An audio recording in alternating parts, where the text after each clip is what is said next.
అన్నిటికీ చూడండి ఆయన కాలు పక్కన నందిని చెప్పాడు శివుడే అని తెలియదు. సో ప్రతి దేవునికి వాళ్ళ వాహనాన్ని బట్టి ఎవరు అనేది తెలుసుకోవచ్చు. ఇక్కడ చూడండి బ్రహ్మ ఉన్నారు, ఆయన పక్కన హంసవాహనం ఉంది. ఇక్కడ విష్ణుమూర్తి గరుడ వాహనం ఉంది, మిగతా వాటికేమో నంది కనిపిస్తుంది.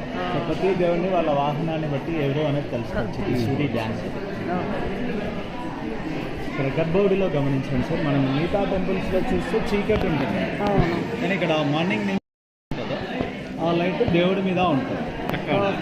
లైటింగ్ బాగా ఎక్కడైతే లైటింగ్ ఉంటుందో ఆ లైటింగ్ శివలింగం మీద కనిపిస్తుంది సార్. అలాగా అది ఎలా వస్తుందంటే ఈ చుట్టూ ఓపెన్ ఇచ్చి కట్టాడు. అలా కట్టడం వల్ల కాంతి పిల్లర్స్ పై పడి గర్భగుడిలోకి రిఫ్లెక్ట్ అవుతూ ఉంటుంది. చూడండి ఇక్కడ టాప్ చూస్తే కింద లైట్ పడుతుంది, ఇట్లా లోపల దాకా వెళ్తుంది. చూడండి లోపల గోడ మీద చూడండి, అక్కడ గమనించండి. ఈ పిల్లర్కి వేస్తే లోపల రిఫ్లెక్షన్ కనిపిస్తుంది. సో అట్లా ఈ 4 పిల్లర్స్ పై పడ్డ లైట్ 4 సైడ్ రిఫ్లెక్ట్ అవుతూ లోపలికి వెళ్తుంది. చూడండి ఇటు వేస్తే ఇటు వస్తుంది, మీ ముందు పడుతుంది. ఇట్లా ఈ 4 పిల్లర్స్ పై పడ్డ సన్లైట్ 4 సైడ్ రిఫ్లెక్ట్ అవుతూ గర్భగుడిలోకి వెళ్తుంది. ఇలా మనం ఉన్న ప్లేస్లో ఉన్నంత లైట్ శివుడి మీద